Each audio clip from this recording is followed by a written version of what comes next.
this week's episode of War Game Wednesday, featuring Lorenzo and G from that'syourgarbage.com. This week we are playing another game of Dropzone Commander. This time we've printed off a bunch of the paper or cardstock terrain that's available on the Hawk War Games website in order to give this battle a better type of terrain more suited to the game itself. We don't have any area terrain or linear terrain of a low enough height yet, but we're working on that. We'll eventually have that. Yeah, we're working on like parks and stuff. Yep, we were playing two of the starter armies this week, exactly as they come from the website. I'm playing the UCM, and G's playing the Post-Human Republic. So this week, this episode, we're going to play the Targets of Opportunity mission again that we played on our first video, because we want to see the difference when you play this scenario with something approaching an adequate amount of the type of terrain they recommend for this game. We're close, we're not there yet. Right, we're not quite there yet, but at least we're much closer than we were in the previous game. Because we had nowhere near enough terrain. No, are you There was kidding? way too much open space. There's way too much unobscured line of sight, yeah. Right, and another thing we're going to do differently with this video is we're going to try and give quite a bit more detail about how the rules work and the mechanics of the game. So for those of you who don't have any experience with this game, as it's still fairly new, you get a better idea of how the game works and how it plays. Yeah, I mean, so that means this video will be a lot longer. Yeah. But, I mean, if you've never played the game or if you were thinking about it, this is probably what you want in a bat rep. Yep. So, yeah, I mean, if you don't want that, watch the previous video, which will have us just basically playing on an open field, and the game was over in, I think, like 10 minutes. Yeah. But alright, so we're going to set up for the first turn, and then we'll come back and annoy you with rules. Yeah. And, we're going to argue a lot in this video. Get ready, guys. That's for sure. Like, there's going to be knife fights. Oh, yeah. Oh, yeah. Definitely. It's good. I have no regard for you. No, but I definitely don't like you at all. Oh, do you want to do beer of the week now? I don't have any beer that I didn't have last week, so we don't have a beer of the week. So that's basically how it works. It's a little confusing at first because it's a little bit different than any other war game, but if you take the time to read it thoroughly, it's actually it's pretty easy to understand once you get the hang of it. And it's also useful and interesting in that this places limitations so that you cannot just take tons and tons of one kind of thing. You can't just walk around with a whole bunch of planes. Right. It's not possible. You can't just take all planes, or you can't just take all tanks. They mentioned somewhere in the rulebook, but I believe also on the website, that in the future they also plan on introducing special characters, special commanders for each of the different armies that can alter what can be taken in an army roster. So like the numbers of what types of battle groups, for example. But those will only be able to be used with permission of your opponent. Right. Because they want to be able to do things that are fun, but that might not necessarily be entirely balanced. So by requiring opponents' permission, they're trying to keep it out of the core of the game. And the core rulebook is actually designed with tournament play, in mind. Well, yeah, right. No, but the core rulebook is designed to address all people. So if you want to play a fluffy game, a narrative campaign, it gives you the option. They do everything they can to support that going on. But they also have tried to design these scenarios and the core rules to be as balanced as possible to allow competitive play if people want. Exactly. Which is good. Yeah, because we enjoy competitive play. Yes. Okay, so that's it for army building. I mean, honestly, it'll make a lot more sense when you have the rulebook in front of you. Yeah. Which, unfortunately, we cannot provide for you. And then we'll get on to describing the scenario and the deployment. Alright, guys, so we're going to talk a little bit about the scenario and then how deployment really works in this scenario. The first thing is we're playing Targets of Opportunity again. The other video on the website, it's above this video in the same thread. We played it board with no terrain. This time we're playing it with close to what's recommended for the amount of terrain you're supposed to have. We don't have any area terrain, as we mentioned already. But other than that, we're pretty much, we're good to go. So for Targets of Opportunity, there are 3 structures. Those 3 buildings now magically have red dice on them. Look at that, video editing kit. Yeah, I know. So there's the one on the far end, there's the one in the center, and here's the one on this end. Alright, continue. Okay, so basically the army roster for this scenario is listed as standard, which means that you would use the one that Lorenzo spent 10 minutes explaining before this. Okay, so for this scenario's deployment, all battle groups begin the game in readiness. Fast mover squads start in reserve. Basically, fighter craft like interceptors and bombers, they come in off of reserve. Everything else comes in from in readiness, which means they start off the board edge and they move onto the board. Dropship mounted squads move their full move. Guys that are like just in an APC rolling onto the board would move half their movement. Squads that would walk on would move half their movement and basically go nowhere because half movement's like 2 inches. Right. But yeah, so if you're not in a dropship, you're coming in a half move. If you're in a dropship, you're pretty much fine just to come in. Right. That's basically it for deployment. The reserve stuff, you would roll a d6, and when you get the amount you need, the thing comes in. You would do that every time though. Right. Because aircraft. Yeah, the way in reserve works, it's a further state than beyond in readiness. Yeah. So you roll at the beginning of each turn for whether your in reserve squads become available that turn. You require a 6 on the first turn. If they're fighters. Right. If it's like a unit that comes in from reserve. No, that's right. If it's no, but all fast movers. Everything that starts in reserve, you have to roll for. Yeah, but you can put like a dropship in. Yeah, but you still have to roll for reserves. Yeah, but not every turn. Oh. You said every turn. Once it's on, it's on. Well, no, obviously once it's on. Yeah. No, right. You roll every turn until it comes on. Yes. You need a 6+ on the first turn that it's off the board. 4+ on the second, and a 2+ on the third turn, I believe. Yeah. For it to come in. And then it's always a 2+. Right, and then after that, it's right. Because the fighters can't get better than a 2+. Yeah, the fighters keep rolling in and out. Right. This also applies, incidentally, as this may be relevant later in this game. If a squad carrying an objective elects to take it off the table in order to claim the extra victory point for the person holding the objective, any squad that leaves the table carrying an objective subsequently re-enters play using the reserve rules, counting the first turn subsequent to that they left the table as the first turn they're rolling for reserves. So you don't actually lose your guys, which is good. Right. Because that would be annoying. Yeah. It's hard to get them back, but at least you don't lose them. Yeah. The duration of the game is 6 turns, which is actually going to be really quick because we only have 2 battle groups each. Yeah. Victory conditions are the player with the highest number of victory points at the end of the turn. At the end of the final turn wins. If there's a tie, you use kill points to determine the victor in the end. So basically, you got to get your objectives. You got to get them off the table. Right. Or stop the other guy from doing it. Right. We won't go into precisely how you claim objectives in buildings because the rules are a bit extended and complicated. It'll be easier to show you. Right. It'll be easier to show you because it gets into the occupying building rules and garrisoning building rules. But for the simplest sake, leaving aside the specifics of how you garrison buildings, basically if you at the start of every turn you have occupied a building, you roll on a certain difficulty chart to see if you find the objective. If you find it, then you can like take it out of the building or do whatever you want with it. Yeah, you carry it with you until that's right. So it's not enough to just get into those 3 buildings that have the objectives. You actually then have to locate the objectives. Yeah, and then carry it out the next turn. Right. It's a big hullabaloo. Anyway, there are variants. We won't get into them, but each scenario actually has ideas and designer's notes to kind of change the scenario a little bit. If you want a more fluffy game. Which really, this is a pretty fluffy game. Dropships flying in, getting objectives, getting the hell out. Right. It doesn't get much more fluffy than that. But anyway, there are ways to change the scenario. There are variants to the actual like primary objective, so you could make that middle building worth an extra 2 victory points. So it's possible if you get like 1 victory point each, that one of you has to get that and makes it a little bit. Yeah. One thing I should also note is that each of these scenarios gives 3 different levels at which it can be played for number of objectives. Right. One for skirmish level, which has the 3 buildings in the center. Then at clash level, there are 2 additional objectives. Right, in the diagonal corners. Right. So one would be here, yep. and one would be on the other side. Right.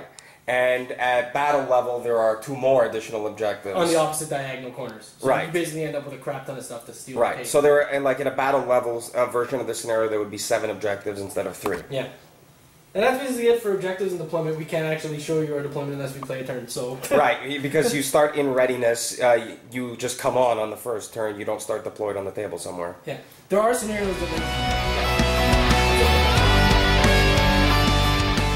Okay, so, G actually won the initiative roll. I had to play a card. You have to play a card to win the initiative I never win. Incidentally, cards are used in this game. You draw a number of cards equal to the CV value of your commander, and you can play them when the card says you can play it, on the area of effect the card says it has, on the target, squad, unit, battle group that the card says, and it has the effect the card says. Now, if you're not using commanders, as we are not in these starter box sized armies, you can only draw 1 card each, and if you draw a card that has an area of effect that requires you to have a commander, such as their like command area, you just discard and draw another card instead. Right. So he played a card that had a global effect that allowed him to force a reroll for the initiative and gave him an assumed CV of 5, which allowed him to win the initiative. He, on the other hand, elected to make me go first anyway. I just wanted to make sure you went first. Right. He wanted me to go first, so I elected to move on one of my Condor medium drop ships. And that's the battle group with the... And that's the infantry battle group. And I moved it up 18 inches from the board edge, measuring center to center of models, because it specifies in the rulebook you measure center to center. And it's where it is now, and I'm going to see what G elects to do with his first battle group. Okay, so I deployed my armored battle group. That's not what they're called, but that's what they are. They have a weird, like, fluff name. I don't remember. So them, the walkers are in those dropships. The dropships are behind the building, and that's it. Nobody got deployed other than the dropships. Lorenzo's going to use his armored battle group, and then I'll come back with my troop battle group, and then it's the end of the first turn. Okay, so I've used my second battle group, which is an armored battle group. I moved on my 2 dropships into positions behind these buildings. The one closer to the camera is my Sabre main battle tanks, and the one further away in this shot is my Rapier anti-aircraft tanks. So they're positioned to be able to flexibly react to how the situation develops, and we're going to go from there on the start of the next turn. Okay, and since he did that, I also marked mine. The Ares walkers are in number 1, and the Phobos anti-air walkers are in number 2. So you guys know what we're doing now. Okay, so I brought on my troop battle group, and they're flying over there near the most right objective. That is also the end of turn 1. Okay, so at the beginning of turn 2, I won the initiative, so I elected to activate my infantry battle group. My dropship was positioned here, you'll recall from last turn. So when you are doing deployment from a dropship, or deployment from any vehicle, you take the move value on the thing stat line, and you cut it in half. So, but while moving up to this half move, you can stop and land to deploy embarked squads or units, depending on which particular type of squadron it is in the dropship. You can land as many times as you like, and anywhere where the template that's specified for the particular dropship will fit. So the template has to fit without touching anything in order for the dropship to be able to land, to embark or disembark. It just has a lie flat. It can touch stuff. Disembark vehicles from it. And what's important to note is you are allowed up to a maximum of 2 embarkation or disembarkation uses per turn. So what that means is, it's a little funny the way it works because it's not trivially obvious. So I was able to move my dropship, which has a normal move of 18 inches, up to a total of 9 inches this turn. So I moved it 3 inches this way and disembarked one of the APCs carrying Legionnaires.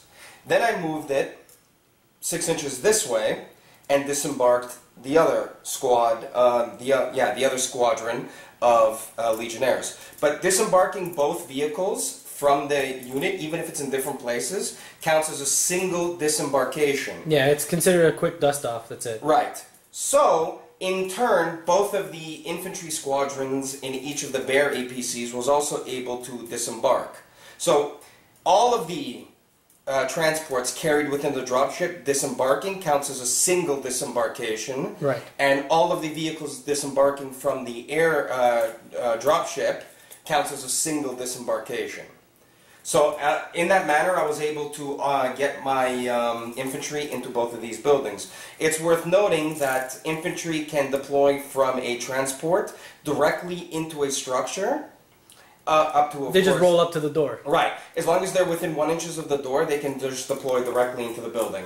And so now I'm currently occupying both of those buildings. Right. Now, while my intention here is to, pardon? I didn't want to have to, okay. Right. So, while I've disembarked infantry into both of these buildings, and I'm now occupying them both, I cannot begin searching for the objective until the beginning of next turn. Because I can't do that the same turn I occupy the building. So it has to be in the subsequent turn. That makes sense. Right. And each size of structure, it's listed in the rule book, has a maximum number of infantry bases that can be garrisoned within it. So that's the absolute maximum number of infantry bases that will fit inside the building. Doubled. No, doubled, right. Yeah. Right, doubled the garrison value is the maximum number of bases. So even if like somebody wants to attack you by storming the building with their own infantry, if you already have double the garrison number in the building, can't get in. You can't. Too many people Right. in there. Yeah. The garrison value has a different purpose. The reason why the maximum number of bases that fit in the building is double the garrison value is because the garrison value tells you how many infantry bases can shoot from any of the walls or windows. Exactly. Which is a mechanic we'll explain when we use it. Right. Or if we use it. Right. Alright, so with my activation, I moved up my dropship. I deployed my Juno AFE, it got them to the door, it brought my 2 squads into the building, and the second Juno AFE is still in the dropship with its squad there, because I needed to stay air mobile at the moment. And so Lorenzo's going to use his actual armored battle group, then I'll use mine, and that'll be the end of the second turn. Okay, so I've activated my armor battle group, and on the left you'll see the dropship in its final location in the air after having deployed my 3 Rapier anti-aircraft tanks. And on the right you'll see the final position of my Condor medium dropship in the air again after having dropped off my 3 Saber main battle tanks. Which you can kind of see there in the bottom left of the screen. Right. So they're positioned because you cannot fire the same turn you deploy. The dropships can fire, but they didn't have any relevant targets. But the tanks cannot, vehicles deployed from a dropship cannot fire the turn they're deployed. So I position them behind the building because I want them in cover so that they can come out of behind line of sight blocking terrain next turn and fire if the need so arises. Alright, so my slow ass shit is just deploying there because now really the next thing I'm going to do is just back up and shoot at the building because that's all I can do. Okay, so I moved up my Phobos walkers, which is the anti-air. They shot at Lorenzo's dropship, but you can't see it. The one that deployed his anti-airs is dead. Yep. The Ares walked out, and then the dropship circled around the building. That's the end of that battle group. Well, hold on. Let's explain a little bit what happened. Okay. Okay. If we're gonna talk about it, hold on. If you're gonna talk about that, easy. Sorry, it's just another great shot. Okay, so see, one of the unique things about Dropzone Commander is that only anti-air weapons can fire at aircraft. So, because of that, he used his Phobos anti-air walkers. He moved them into a position to be able to fire at my dropship. He successfully did 4 points of damage against it. It has 3 damage points total in its stats. So it died, but because it was in the air, it crash landed. And so you have to roll on a d6 table for what the result was. He rolled the crash landing result. And because the template from where the thing was destroyed covered 2 of my vehicles, he had to roll for both of them to see if they would suffer a strength 10 hit on a 4+. One of them did, and then he rolled the strength 10 hit against the energy 10 hit against the armor 10, which required a 5+ to damage it, and he did not damage it. So my 2 Rapier anti-aircraft tanks there are both fine. I guess that sort of goes to how the main way that you fire in this game is the stat line for each model tells you, the stat line for each weapon on a model tells you how far it can move and still fire, what weapons it has, what their strength is, energy is the terminology used in this game, and it tells you its accuracy, what you have to roll to hit. So if you pass the roll to hit for the number of shots that it says it has, then you roll to damage, and you roll to damage by comparing the energy of the weapon against the armor of the target on a table that tells you then what you have to roll to damage. One unique thing worth noting is that if you exceed the roll necessary to damage by 2 or more, you do 2 points of damage. Yep. Right, 2 more. You do 2 points of damage. So that basically gives you an idea of how shooting works. Okay, so Lorenzo's going to use a battle group, and we'll come back after that. I'd like to activate my infantry battle group. I rolled for both of my infantry squadrons to find the objectives in these 2 buildings and failed both rolls. I then elected to use to allocate 3 bases to this edge of the building so they could fire from the building, And if you do that with an infantry squad that's occupying a building, you can then measure range and line of sight from any window or opening on that face of the building. Then from there, I measured their 9-inch range on their missile launchers to his Phobos anti-air walkers. They were all in range. I rolled 3 shots because you get 1 shot for each base. I failed to hit with 2 of them. I hit with 1 of them and succeeded in doing 1 point of damage to one of his Phobos walkers. Because these have been allocated to this edge of the building now, they can be fired upon in a manner firing at this edge of the building. I moved my, I elected not to move the bear APC that's outside the door there, but I did move the other bear APC into a position further along the building.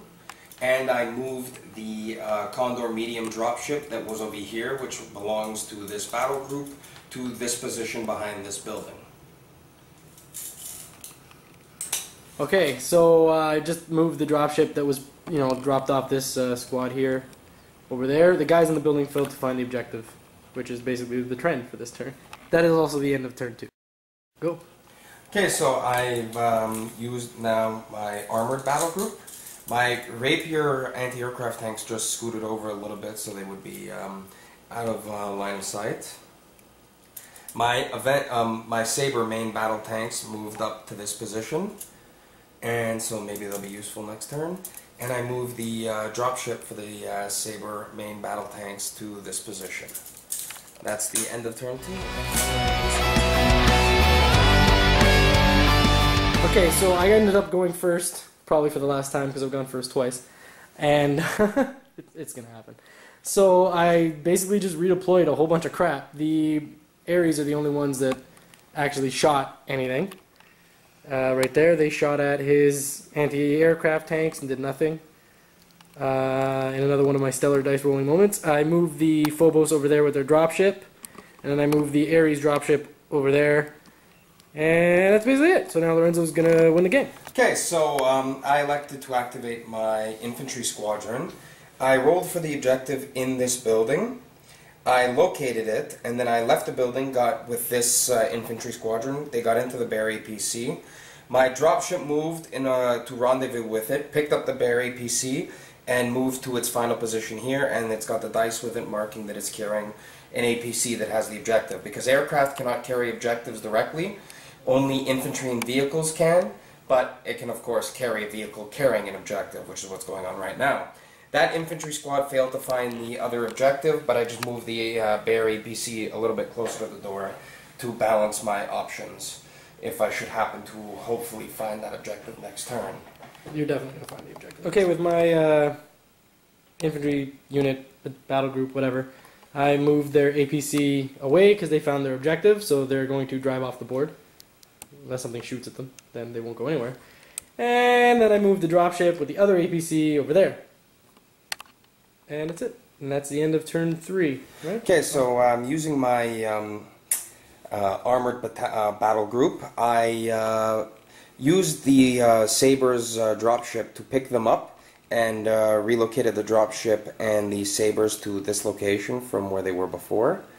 And I'm going to have to move the camera to show you what I did with my rapiers, so give me 1 second. Okay, I repositioned my rapiers. I moved them 4 inches from where they were to this position, which is in front of the crashed dropship that they used to have. And I just put them in there for utilities, or cover as many lanes of fire as possible in case I want to actually try and shoot at something with them if the opportunity should arise. And incidentally, that's also the end of turn 3, so we'll see who gets the initiative to go first next turn, and we'll go from there. Okay, I'm on my goal to the initiating player this turn, and I started by taking my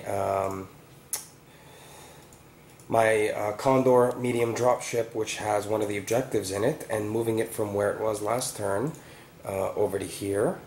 And I rolled to find the other objective with my other infantry squad, and rather than disembarking them into their transport vehicle, which would have cost me half of that vehicle's movement, instead I passed the objective through the door to the waiting vehicle, which was able to move its full move from the entrance to right here.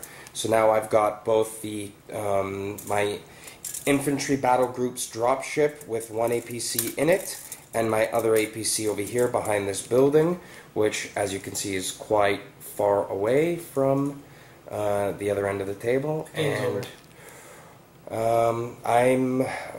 G's gonna have a little trouble getting to me before I can. I'm not even gonna try. The game's over. You want to call it here? What the hell are we gonna do? Where are you? Yeah. Go ahead. It's over. All right. Well, in that case, it seems that I can't even shoot you with anything. By the time I set up to shoot, you're gonna go first next turn, and that's it. Right. So we're gonna call the game here because once I get these 2 objectives off the table, I will have 4 victory points, which is in some. Yeah. Yes, because you get 1 for claiming it, and another 1 for getting it off the table. So it'd be 4, and you'd be able to claim a maximum of 2. So that would be, you know, you can't, since you can't overcome the point difference. I mean, we really enjoy the game so far. Actually, awesome. Yeah, the game's great because one of the things that both of us have commented on in having played a few, our second game of this now and having looked at the rules, is that this game is, it's not a matter of just line stuff up and roll dice, particularly at the skirmish-sized games. The actual amount of shooting that gets exchanged is not always very much. In fact, there were only a few there was almost no shooting at all this game. A dropship died. Yeah. Simply because in this particular mission, your strategic objectives are much more valuable than killing enemy units. So in this case, this mission becomes more of a cat and mouse game of trying to outthink your opponent and position yourself to be able to claim a couple of objectives and get them off the table. Right. So I have sort of an advantage on that end playing UCM because my stuff is faster. So particularly I had an advantage in that I got into 2 of the buildings very early on in the game. But I actually really like the more kind of positional and cat and mouse kind of nature of this mission. I think that actually adds a really interesting element to the game more than just rolling buckets of dice would. I'm sure that there, of course, I mean, at a larger point size, at a clash or battle size, with so many more units on the table, there's going to be a lot more firepower exchanged. But at the skirmish size of this game, it becomes much more of a cat and mouse affair. So overall, it was an enjoyable game, and didn't take that long to play, actually. Skirmish-sized games don't really take that long to play because you spend a lot of your time more so on moving than rolling on buckets of dice, and you only have 2 battle groups apiece with the starter sets. So, you know, it was a really quick game to play, and I hope you guys have all enjoyed this video and found it somewhat instructional in giving you a flavor of what the game is like. The only thing that's kind of central that we didn't really cover at all in this game is close quarters battle. Yeah. And that's because I can't do it. Right. I just get killed. Right. Because G's infantry squads have fewer bases, he kind of felt that last game after he tried to storm a building I was occupying. It's statistically unlikely that I can actually beat you in close combat. Right. So you get 15 dice. Yeah. Right. Yeah. Okay, and I get 15 dice. Right. So if you roll 3, 3, and 2, yeah, and I roll 3 and 3, you still win. Right. And you'll rout me, and I'll lose. Right. Thank you. It's not a thought. It's statistically impossible for me to beat you unless I put 2 squads in a building. Right. Which I'm too slow to do that. Right. Unless I take Tritons. Right. Which I will immediately. Yes. Upon building my own list. Right. Understood. So we hope you've enjoyed this video bat rep, and we hope you found it educational. Since we tried to give as best an overview of how this game actually plays at skirmish size as we could. So leave any feedback you have on the video in the comments, and remember to check out more of our stuff at that'syourgarbage.com.